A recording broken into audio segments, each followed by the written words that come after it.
And we're live in 5, 4, 3, 2, 1.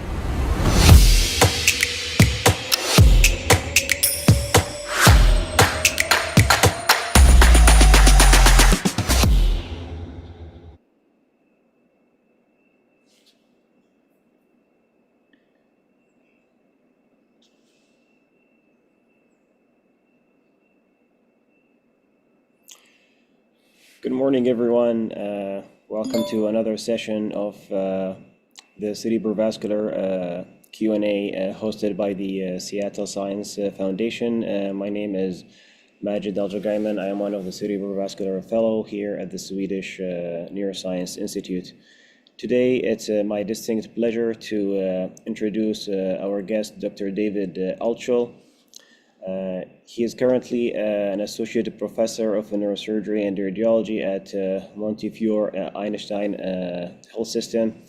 He's also the chief of the division of the cerebrovascular neurosurgery, as well as the surgical director of the Comprehensive Stroke Center. Dr. Altschul is a dual-trained open and endovascular neurosurgery. He did his fellowship at Mount Sinai Hospital with Dr. Bernstein. He is committed and passionate about the patient care and neurovascular surgery. Dr. Altschul is actively involved in the field in terms of research and innovation of new devices and clinical trials, where he established a cerebrovascular research lab at Montefiore Einstein Hospital. He has published widely in peer-reviewed articles on the cerebrovascular disorders. Today, we are excited for his talk on transforming neurointerventional radiology into a subspecialty discipline, the next frontier. Thank you, Dr. Altschul, for joining us today, and we're excited for your talk. You may share your screen. Thanks for having me. Okay, share my screen here. Okay, so can you guys see me okay? Yes, we can. All right, great. Well, I'd like to thank the Seattle Science Foundation for the opportunity to speak today about the topic of my choice, which is going to be transforming neurointerventional into a subspecialty discipline. It's more of a question, curiosity, and a look into the future than a definitive statement, per se.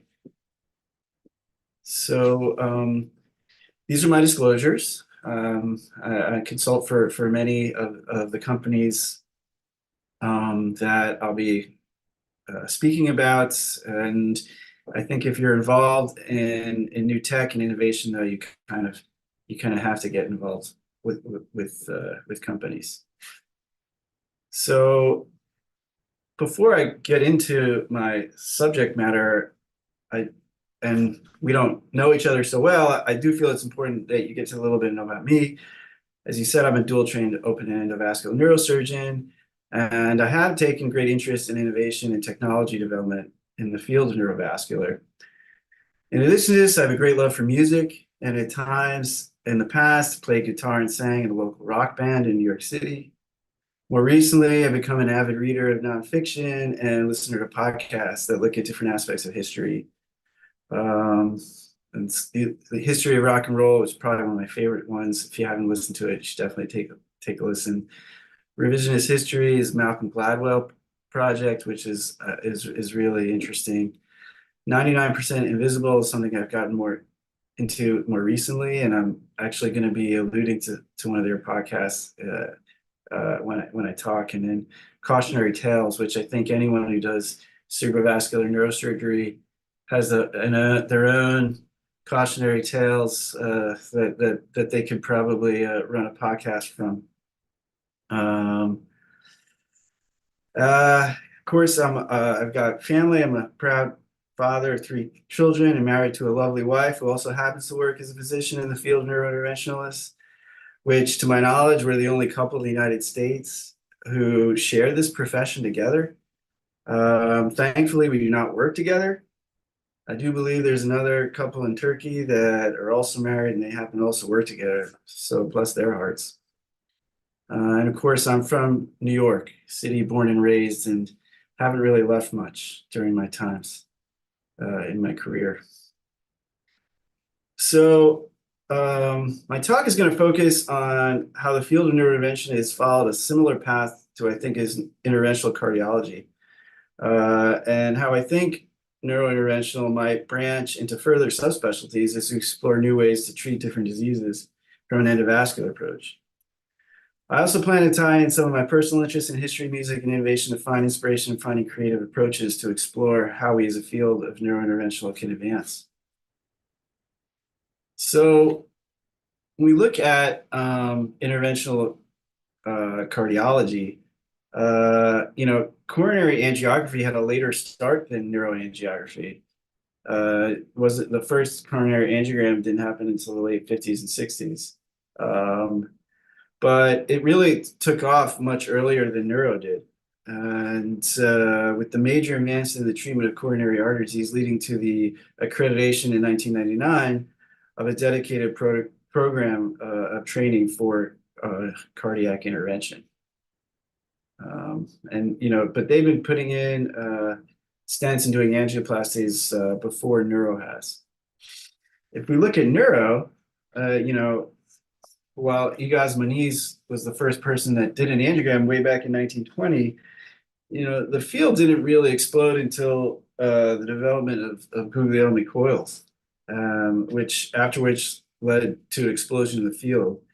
Soon followed by major clinical trials that solidified the practice of endovascular treatment of aneurysms. And it kind of took another 10 years for endovascular stroke therapy to become a mainstay of treatment. And seemingly the positive clinical trial data continues without end.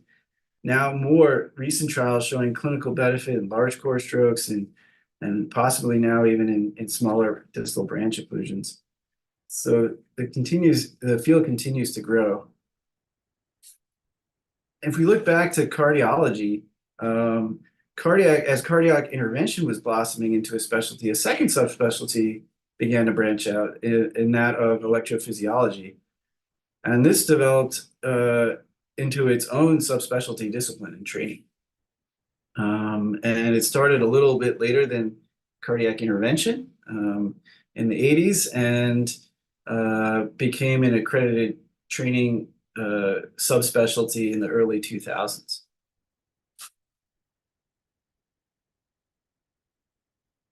And similarly, over time in neurointervascular, there have been major developments in devices which serve as nidus or branching points for potentially more focused disciplines.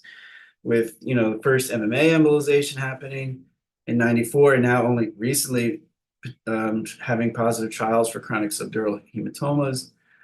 The first flow diverter in the early 2000s was a game changer for aneurysms, followed shortly by endosaccular flow disruptors. Venous sinus stenting more recently becoming an area of interest. And then even more recently, the creation of eShunt and the brain-computer interface through Ceravasc and Synchron. So if we turn back to cardiology, the current cardiac interventionalists treat now 4 major areas of disease: coronary artery disease, heart valve disorders, peripheral artery, and congenital heart. And if we look at the current subspecialty variation in cardiology, again, rightly so, the majority of cardiologists are just general cardiologists, with only 20% doing intervention, another 9% doing electrophys, 5% doing heart failure, and 1% doing congenital heart. And, when we turn to neurointerventional again, the historic diseases that we've been treating, stroke, aneurysms, AVMs, carotid artery stenosis, and tumors, this is kind of where our basic structure has been. Now, of course, neuro and cardiac differ in a number of different ways, particularly in the educational pathway to the specialty. We're a unique hybrid discipline with access to training from 3 different residency specialties. And this melting pot of specialties has created a special breeding ground for innovation and specialty advancement, which is not necessarily seen in other disciplines. If we look back just 8 years ago, neurology consisted of only 11% of trainees in the discipline. But when we look at the current SNIS membership distribution, over the last 10 years, neurologists have doubled in number as far as SNIS membership. Interestingly, eating more into neurosurgery than radiology, which is not what we would be thinking is happening. So where are we now? And sorry, this is not my last slide, but I do want to take a moment of time to reflect and give my gratitude the advances I've already seen and been witness to in my professional career, which has already helped countless individuals and their families. So it's really an amazing time to be in neuroendovascular, and I hope to share some of this excitement with you as we kind of get into the meat of this talk. But before we talk about neuroendovascular, we're going to take a moment to digress into music and to step even further back in time to 1361, where it's believed that the first modern organ was created in Halberstadt, Germany. Halberstadt is an old medieval town, like what you'd expect from a storybook. There are timber frame houses packed closely together, curving cobblestone streets. And so why is this of interest to anyone? Well, it's during this time that the modern structure of the 12-tone octave keyboard was created. And as you can see in this early design, there are still 2 rows of keys like modern day keyboards, connotating black and white keys. And the modern octave contains 7 white keys and 5 black keys. Now, this is a relatively recent development in the history of man and the history of music. If we look even further back to ancient Greece, for over a period of 500 years, they had different octave scales and different kinds of music. They started from simple scales of tetrachords, or divisions of perfect fourths, into several complex systems encompassing tetrachords and octaves, as well as octave scales divided into 7 or 13 intervals, as well as octave scales. After the discovery of this fundamental interval of octave, fourth, and fifth, the first known systematic divisions of the octave were those of Pythagoras, who you may know from your math history, to whom was often attributed the discovery of the frequency of a vibrating string is inversely proportional to its length. And Pythagoras construed the intervals arithmetically, allowing for different separations of musical tones, including 1-to-1 unison, 2-to-1 octave, 3-to-2 fifth, 4-to-3 fourth. Pythagoras' scale consists of a stack of perfect fifths, the ratio of 3-to-2. And if we look to other cultures like Arabian music, the modern Arabic tone system divides the octave into 24 equal parts, or 24 tone equal temperament, which is different than our kind of current modern day music. And Indian classical music uses a system of 22 notes. And so if we listen to kind of what the old Greek scale, it sounds something like this.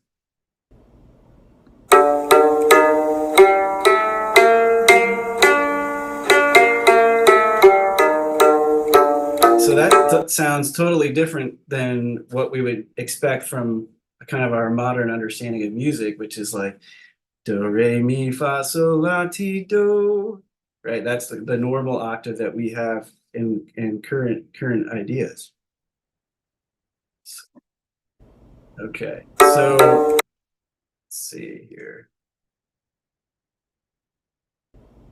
There we go, sorry. So people have tried to break through this kind of current understanding of musical tones and octaves, such as this chromelodion, which was a musical instrument designed in the 50s using a kind of classic keyboard structure. And they were able to turn the classic 12-tone system into a 43-tone instrument. But it really didn't gain in popularity or anything like that. And some other innovations that people that have tried to break through kind of modern Western constraints of music are people like this guy, John Cage. John Cage was an American composer who started his career in the 30s with well-received instrumental compositions. And initially his compositions could be complex and modern, but they didn't always necessarily push boundaries. And that changed in the 1950s when he began experimenting not with the sound of music, but with the idea of music. And probably his most famous piece is 4 minutes and 33 seconds, during which the performer is supposed to sit silent for 4 minutes and 33 seconds while the audience listens to whatever sounds are in the room. The air conditioner humming, other people shuffling uncomfortably, the traffic passing by outside. And he has this famous quote saying, if you listen to Beethoven or to Mozart, you see that they're always the same. But if you listen to traffic, it's always different. And so getting back to Halberstadt, why is this an area of interest? And what does John Cage have to do with Halberstadt? Well, in an ancient abandoned church in Halberstadt sits an organ that will be playing a musical score for 639 years. Over the last 23 years, this tiny pipe organ playing this loud drone has drawn in thousands of fans, especially during chord changes. And as unassuming and discordant as it is, it tends to keep people drawn in once they hear it. And what they're playing is a John Cage song called Organ 2 ASLSP. And this is a composition that John Cage wrote where he instructed to play the song as slow as possible. And so there was a bunch of people that decided that they were going to figure out what is the slowest way that we can play this composition. And they did a bunch of math and figured out they can do it on this organ over the course of 639 years. And so the last time Organ 2 ASLSP had a chord change was in 2022. And this new chord will play until the next change in August 2026. There's a change the year after that, and the year after that, and so on until the year 2640. The first performance of ASLP lasted between 10 and 20 minutes, which is pretty long for a song, but not 639 years long. So these people in Halberstadt took it to the next level. And why do I go off on this tangent? I hope to use music and these ideas of music as an example for everyone to understand that we often confine ourselves by the designs and creations that we make. It can be hard to dream bigger or different under such constructs. So as we look into the future of neurointervention, we need to try to break down these constructs if we're going to progress and evolve. So I'm going to go into a little bit about how my interaction with innovation and show you here. So I'm the national PI on the Galaxy CELA trial, which is a new endosaccular flow disruptor. This trial just started a couple of weeks ago, and this was my first case, the first case in the country, part of the IDE trial. It was a wide-necked ACOM aneurysm. And so on the left, you can see the kind of before and immediate after, and on the right, just the unsubtractive views of the device sitting inside the aneurysm. So what the Galaxy Seal has two devices. There's the arc and the base. The base looks kind of more like these newer flat webs, 6x2, 7x2. And then the arc is this kind of almost like a double flow disruptor. What makes this new device interesting? I mean, yes, it's an endosaccular. We already have web out. So is this just the next model of an iPhone?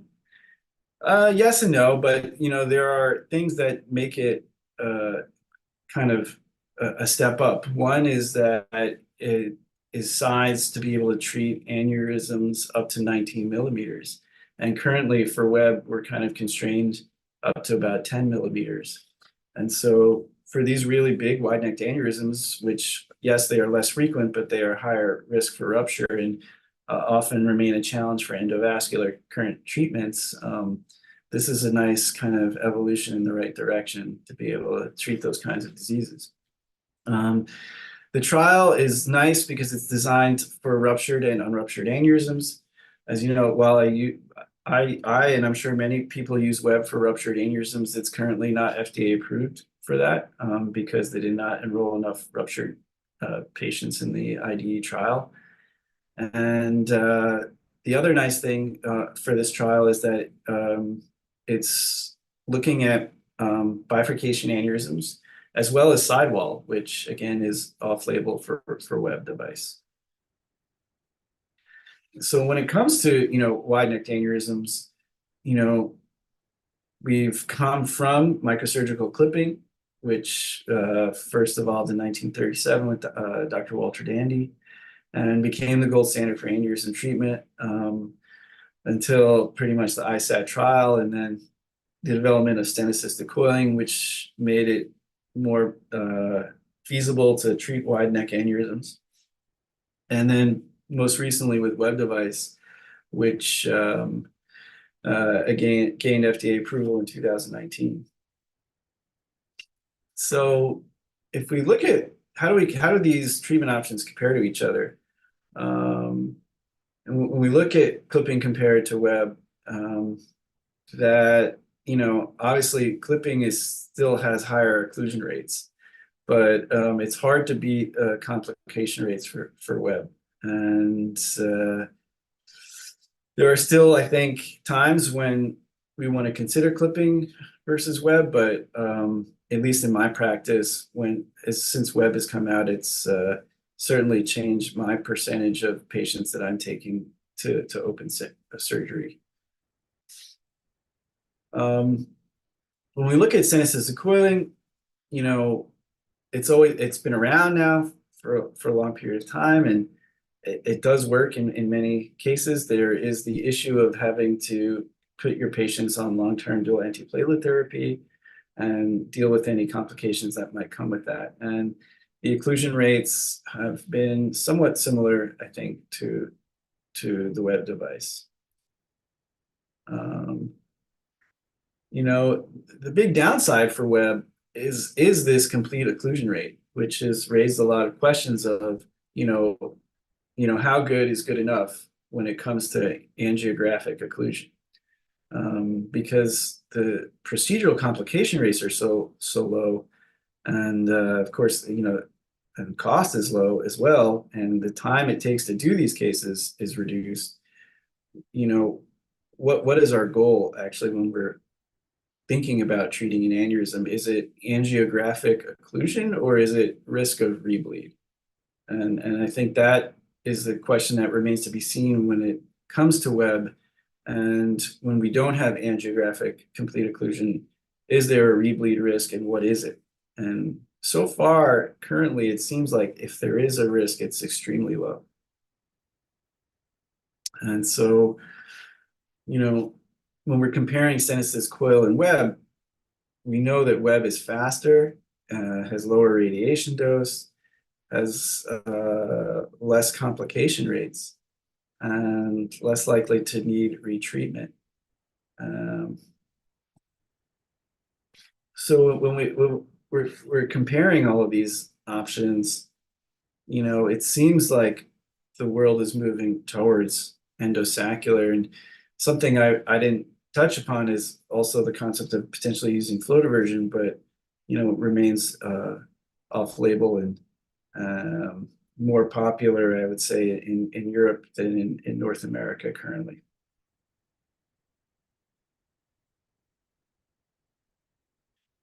That being said, stents have also improved over the years, and so here's a case of a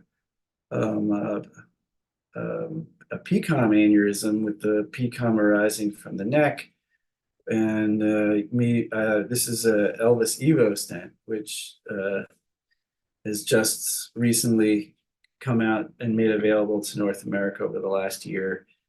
And I had the opportunity of putting the first Elvis Evo stent in the US last year as well. But one of the nice things about this stent is that it's fully visible, the whole thing. It's the only single layer stent that is fully visible throughout its contiguity. And the other nice thing is that it kind of can act like a flow diverter in that you can, the way you deliver it is you can add load to it and scrunch it up towards the area of the neck in order to kind of help support your coil construct. And so this is kind of what I did for this PCOM aneurysm, kind of bunched it into the neck of the aneurysm in order to preserve the opening to the PCOM. So that's aneurysms.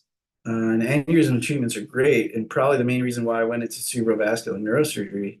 And when I started, though, we were clipping most aneurysms, and so I've had to kind of change my interests in what I like to do over the years, over the last 2 decades. But what about stroke? When I started and in my fellowship was before all the stroke trials, so I went into neuroendovascular thinking it was a fairly good quality of life profession, and that after the stroke trials came out, that kind of changed everyone's attitude about neurointervention, and so pretty much everyone having a stroke nowadays needs a thrombectomy, as far as I can tell. After the late window trials, large core, and now Mevo soon enough, where else do we go with stroke? Like, pretty much everyone needs a thrombectomy.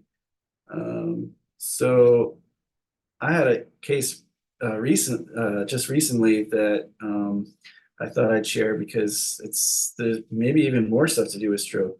This is a patient in their 50s with who came in like 18 months prior with a watershed infarct and a right ICA petrous occlusion. It's a level of petrous. At the time, he had minor stroke symptoms. He was NIH 1, and he wasn't treated interventionally at that time.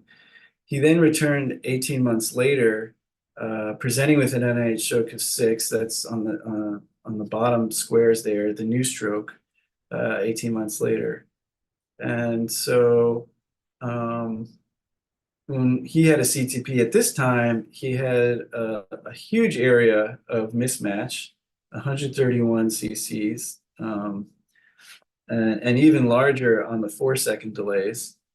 And so he got an angiogram, and what was that stroke? Was it a stump emboli? Is this a further perfusion stroke? I'm not sure we could figure it out.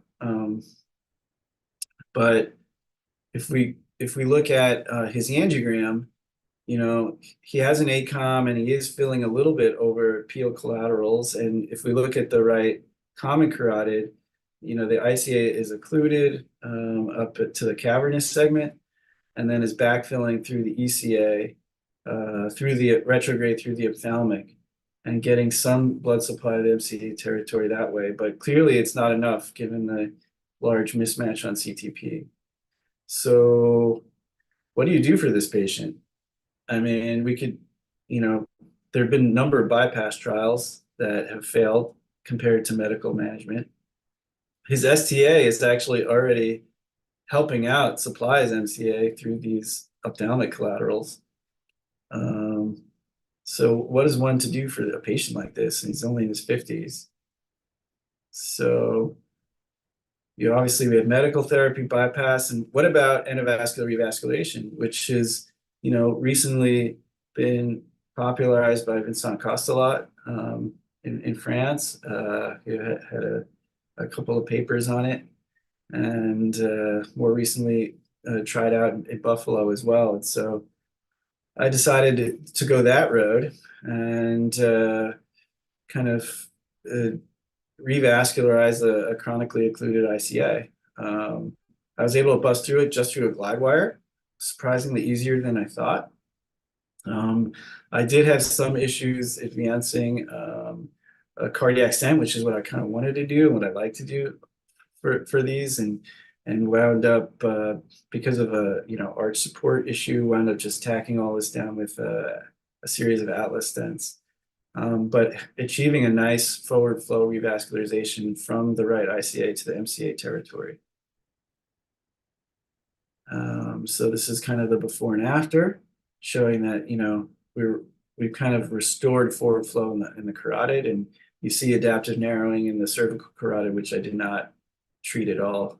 And then if you look at his before and after CTP, the top being before and the bottom being after, we're able to reduce the mismatch to 0, and he does have some 4-second delay in the watershed territory, but I think this is probably hopefully good enough for him to not need anything else. And interestingly, his NIH stroke scale actually improved during the course of his hospitalization from 6 to 1. So, when and how we should be doing this, I'm not sure. But, I think there is potentially more role for endovascular in certain areas of stroke that we're not currently doing regularly. And speaking of stroke, and if stroke becomes more and more pervasive in the everyday care of patients, if we step back, can we imagine an alternate universe in which emergency endovascular becomes its own specialty?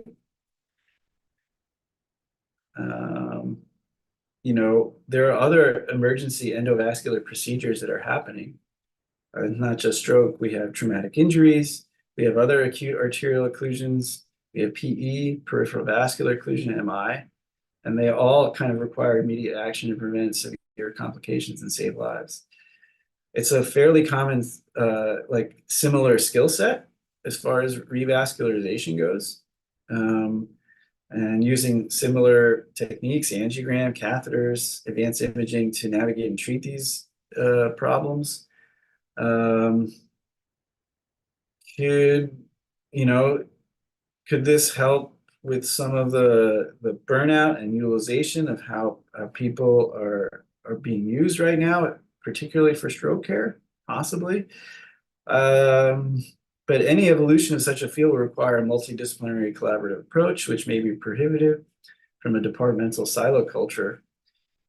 However, if we created such a specialty, it may in fact benefit patient care. Could you imagine a future in which emergency interventions are occurring in the ER, staffed by shift working in-house doctors? That would certainly reduce their treatment times and probably benefit a certain amount of patients. Will it ever happen? Who knows? But just food for thought. What are the pros? We can improve our patient outcomes. What are the limits? That may take away volume from other specialists that they need to keep their skills up. And it involves working with other specialties and learning things that we don't necessarily know about that may make training a little more complex. But I think from a utilization and patient care standpoint, it's hard to argue against it. And so probably the biggest fad right now currently is MMA embolization for chronic subdural, which is about to explode. And so as we see a huge rise in the volume of these procedures done over the next 5 years, is there any other potential benefits in performing middle meningeal artery embolization on other disease states? And so what about headache and migraine? Headache is a big problem. Almost everyone gets headaches. Headache is a symptom with many causes, and worldwide, 1 billion people get migraines. And migraine is the second leading cause of disability worldwide. What causes headaches? I'm not sure anyone really knows for sure, but it's probably multifactorial, involving a number of different areas, including inflammation of pain-sensitive structures, of course, obstruction of CSF pathways, distension or dilation of arteries, traction or tension and displacement of pain-sensitive structures, or primary central pain and and disruption of pain modulating systems. So what about migraine? What is it? It's a disorder of the brain with a genetic basis. The earliest theories link cranial vasodilation to migraine pain. Subsequent research that has shown that vasodilation is neither necessary nor sufficient for the symptoms of migraine to occur. However, some of that research involved MRA and putting people with acute migraine attacks into MRAs and looking and measuring for vasodilation. And as we know, MRA is not super sensitive for subtle differences in changes of vessel diameter. So I'm not sure that that's necessarily truly ruled out. But when it comes to neurologists and their theories, they focus more on the idea of cortical spreading depression and a neuronal genesis for the migraine pathophysiology. In my opinion, that it's actually multifactorial, and there are a certain subset of migraine patients that probably do have disruption of vasomotor tone of certain vascular branches in the head and neck. I think what we've come to understand is that the trigeminal-vascular system plays a key role in migraine. That the peripheral axons from the trigeminal ganglion innervate the meninges and the intracranial arteries, and they converge in the trigeminal cervical complex, and they release neurotransmitters such as CGRP, which comes into play when it comes to recent medical therapies for migraine. The trigeminal cervical complex comprises of the trigeminal nucleus caudalis and the C1, C2 dorsal horn. And activation of this system is thought to lead to the cascade of events resulting in a migraine headache. And other than migraine, there are different kinds of migraine diseases. There's chronic migraine, acute migraine. And so as we look into chronic migraine, chronic migraine leads to, various second and third order neurons becoming overly sensitized to recurrent activation, which kind of is a downward spiral and often leading to inability to find good treatments. So the idea of sensitization leads to kind of other symptoms of migraine that we see in chronic migraine patients that you may not see in an acute migraine patient, including cutaneous allodynia, muscle tenderness, and occipital neuralgia. So we've been running this trial with migraine, just trying to understand the pathophysiology. And so it's registered with nationalclinicaltrials.gov. And what are we doing? We're looking at patients who do have migraine headache disorder, who are needing an angiogram for another reason. And so often these are patients who have had aneurysms that are treated and cured and now needing follow-up angiography. And they also have to be willing to participate.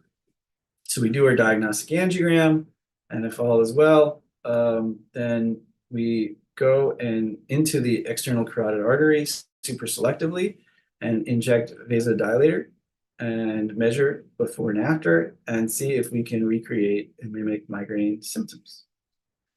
And so these are our endpoints, just making sure that this is something that we can do safely and whether we're able to elicit the headaches that they are experiencing.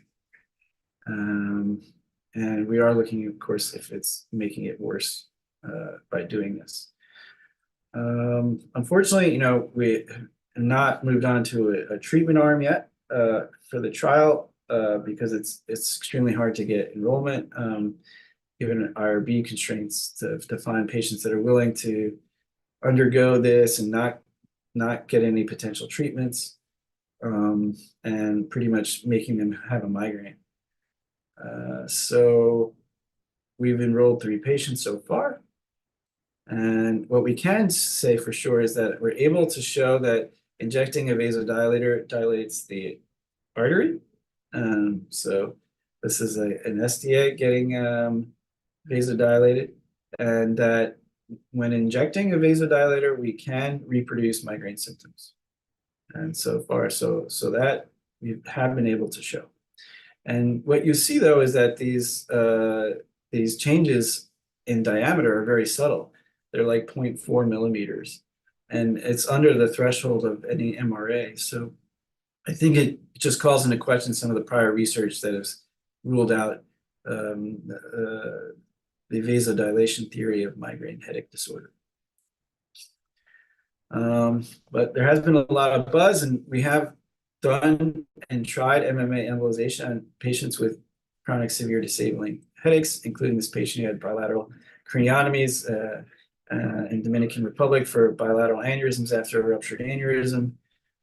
Also underwent bilateral flow diverters at an outside institution, came to see me with disabling headaches that has been resistant to every possible medication.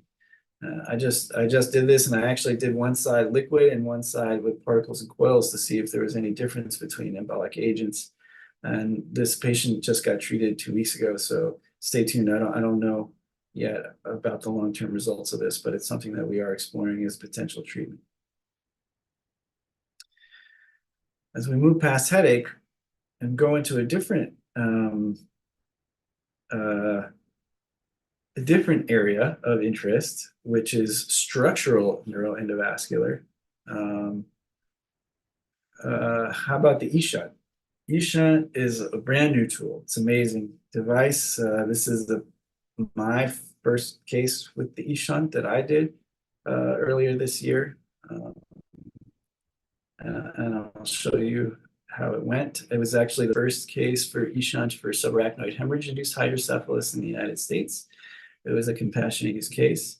It's a lady in her young 40-year-old woman presenting as a high-grade subarachnoid hemorrhage with intracerebral hemorrhage, large hemorrhage that underwent dome protection,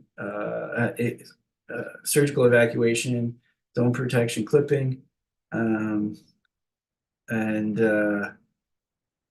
she obviously, it was a dominant hemisphere intracerebral hemorrhage, so she was in pretty poor state afterwards, having right-sided hemiplegia and aphasia.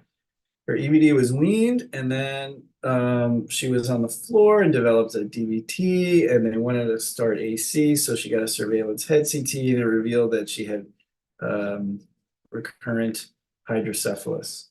But on LP, the opening pressure was low. So it was kind of this classic subarachnoid hemorrhage, normal pressure hydrocephalus situation. So we did her imaging, and for, as far as imaging and prep for eShunt, you need MRI with and without contrast, look at the venous anatomy, MRA, and add a CT and you fuse all this stuff together, and you look at the bony anatomy around inferior petrosal sinus, as well as any proximity to arterial vascular structures to get cleared to use this. This was the case. This is a transvenous approach. You're using a quadraxial system from a femoral vein. And because it is a pretty beefy system and needle that you have to push through, and so you need a lot of structural support in order to get to where you need to go. This is kind of a good working angle, and we're going in from the right side here. And so the first step is actually going into the cavernous sinus with a 27 microcatheter and unsheathing the stent anchor. So this is just a picture of the stent being unsheathed in the cavernous sinus.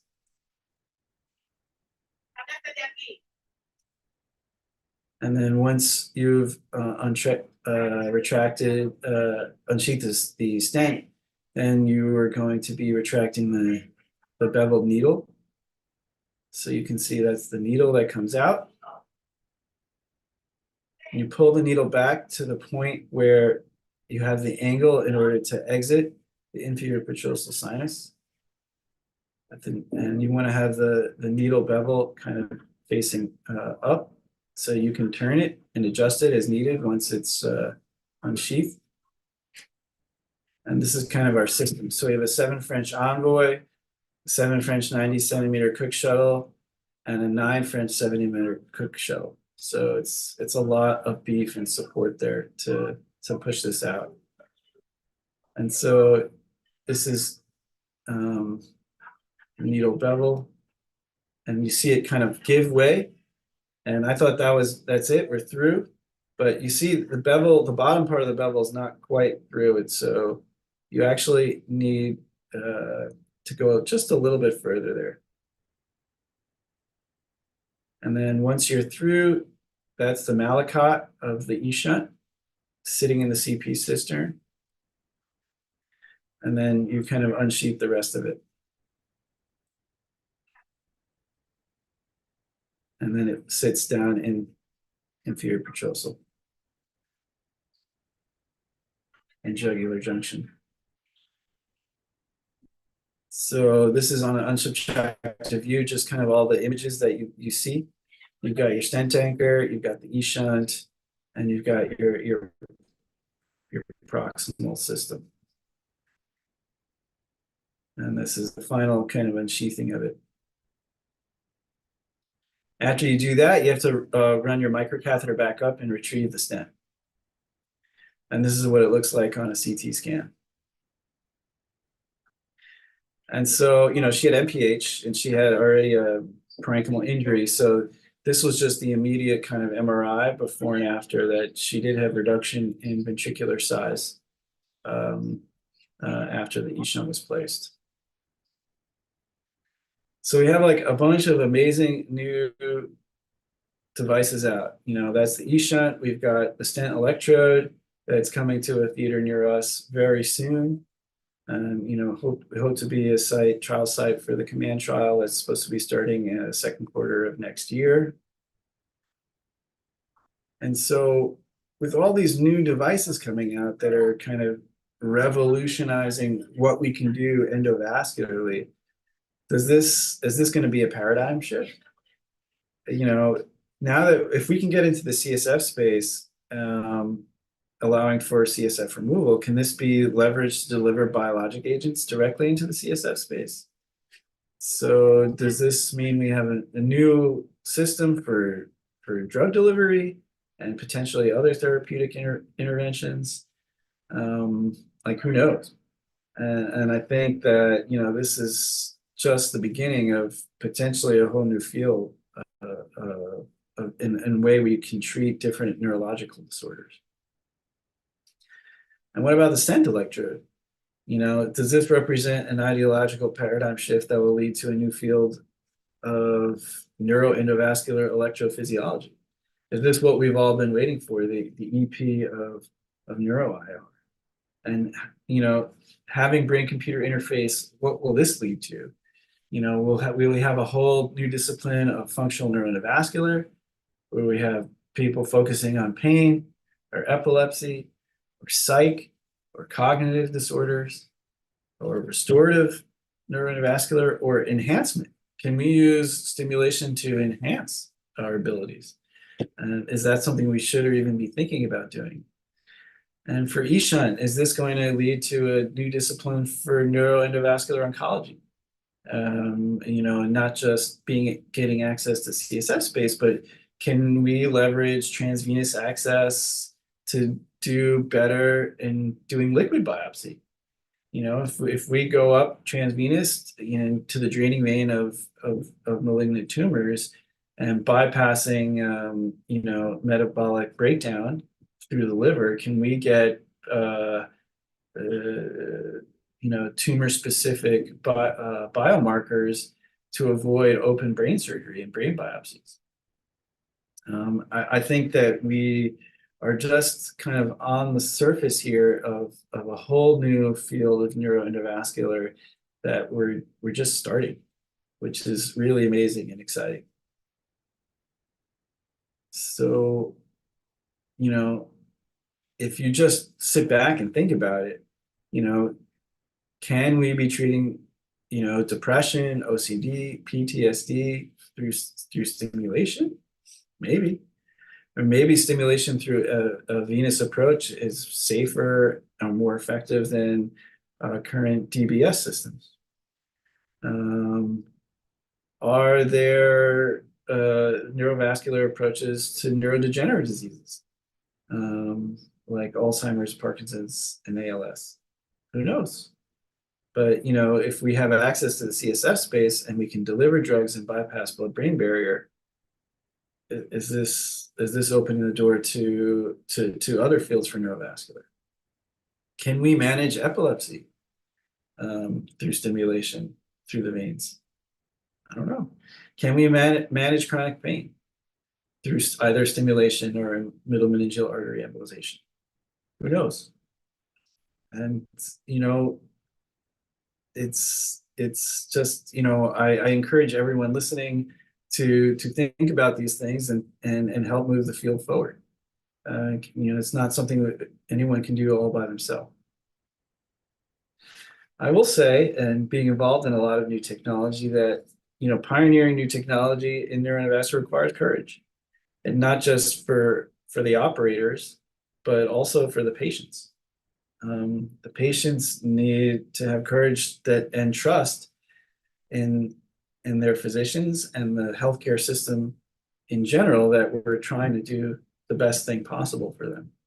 And that, I think, right now is an even more challenging time, where we live in a society of mistrust, where it's hard to know what is true and not true. And so it definitely is an interesting time in order to be able to try to get these things moving forward. And of course, when you're dealing with new products, new technology, that there's going to be failure. And it's important that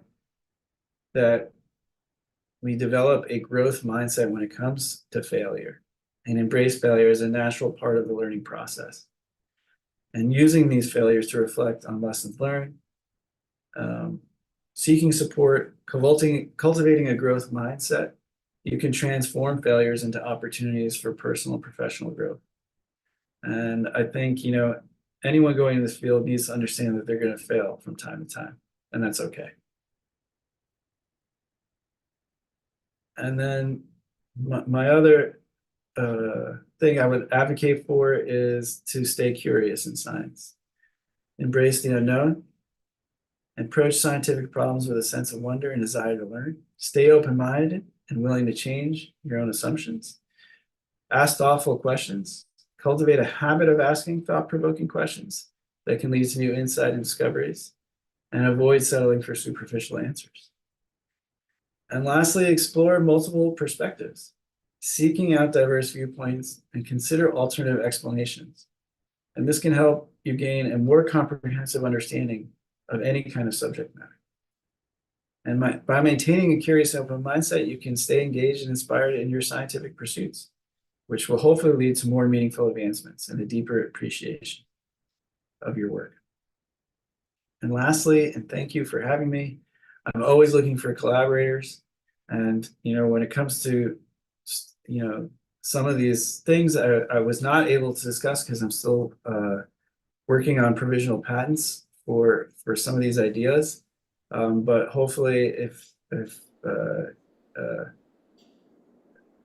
God willing, if I able to give another talk in a few years, I'll be able to talk more about some of these new ideas in a more concrete fashion.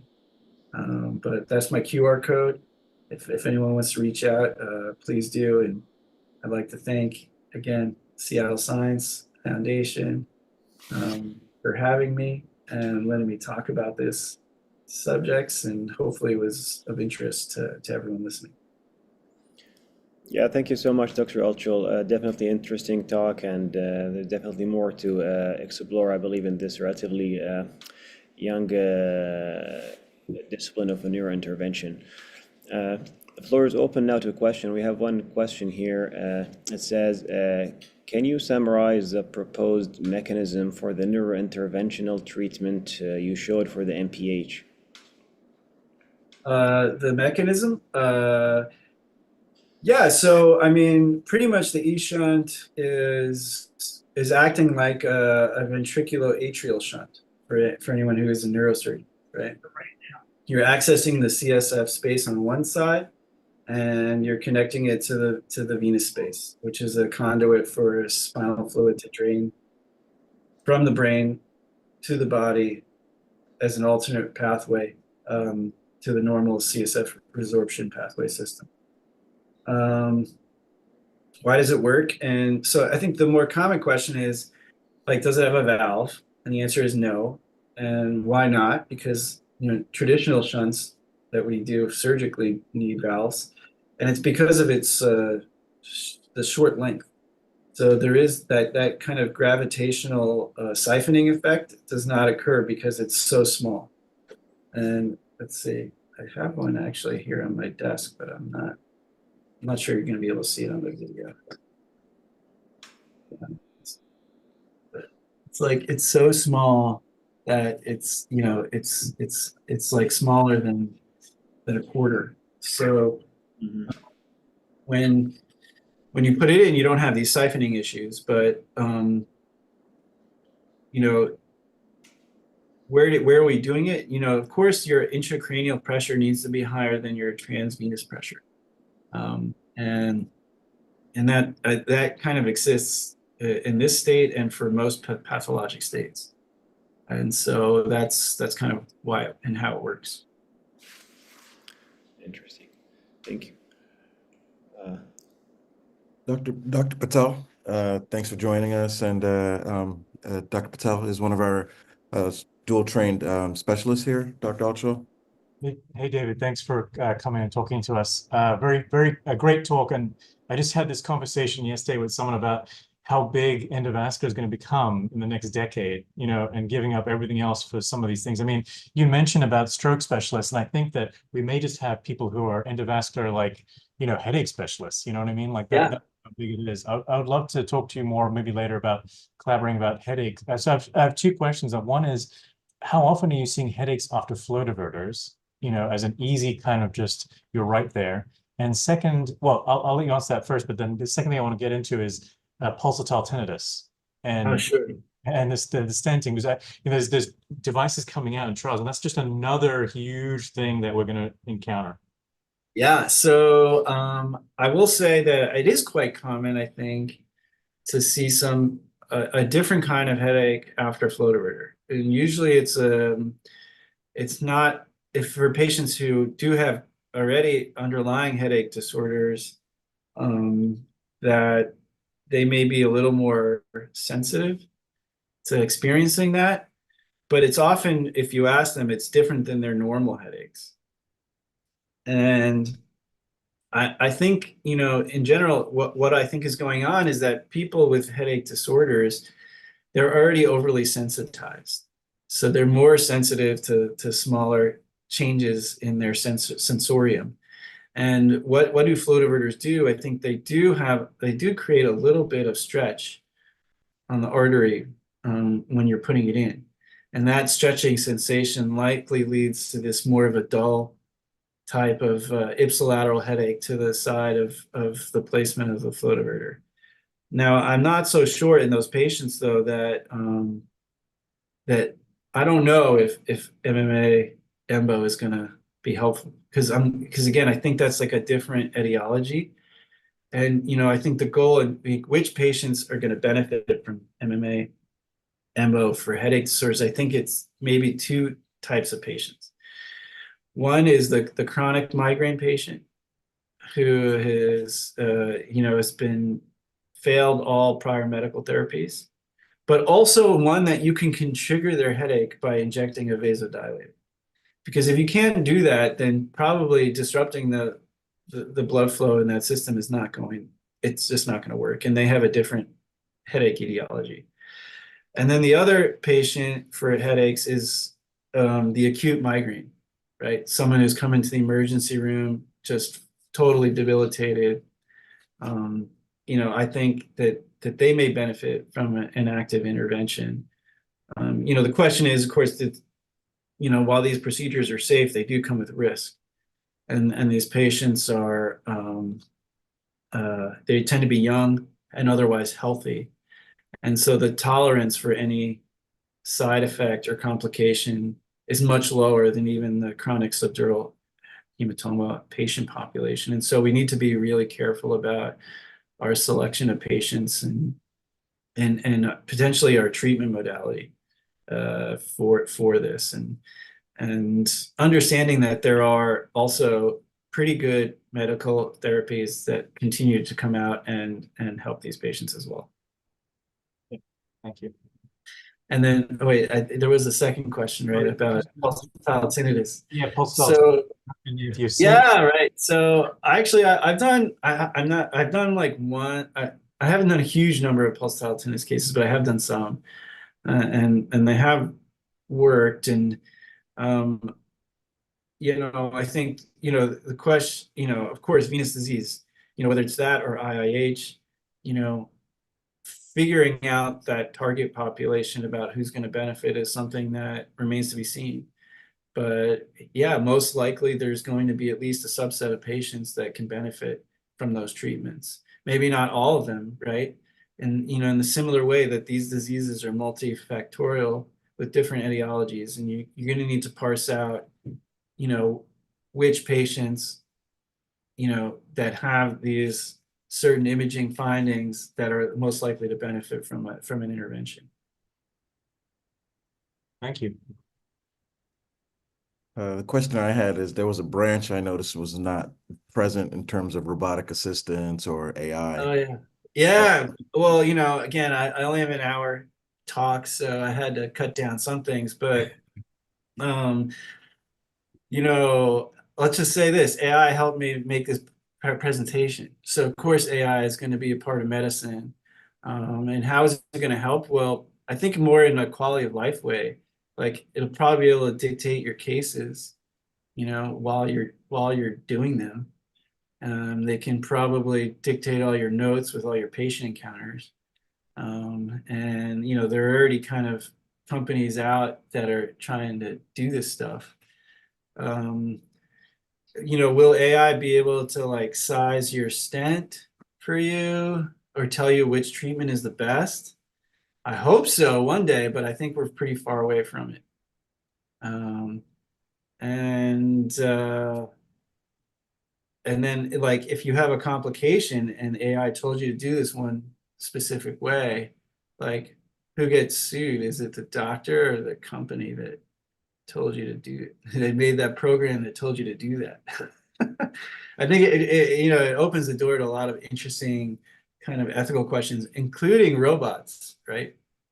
So, I think the goal for implementing robotic systems is that, hope you could dream a day where you could be doing these procedures like, from a beach in Bermuda on a computer, and you don't have to be anywhere close to the angio suite. And I think still be we'll be old men by then, David. yeah. But I think should such a thing develop like that, who's responsible? What are the medical legal implications of doing that, or even like doing it across state lines, and like do you need to be licensed in multiple states to do that kind of stuff? And obviously at least the current healthcare system is not set up in a way that it's going to make it easy to implement things like this.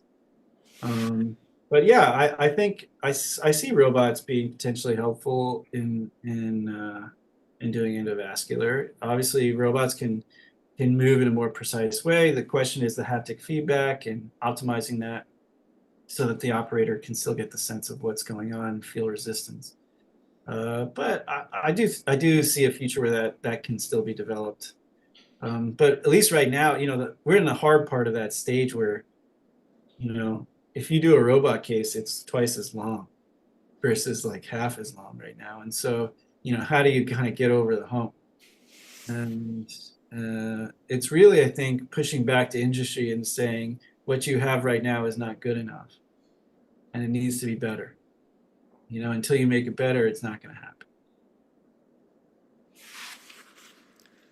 Thank you so much, Dr. Altschul. Thank you for your time and thank you for joining us today. It was a great Thank talk. you. All Appreciate right, it. thanks so much for having me.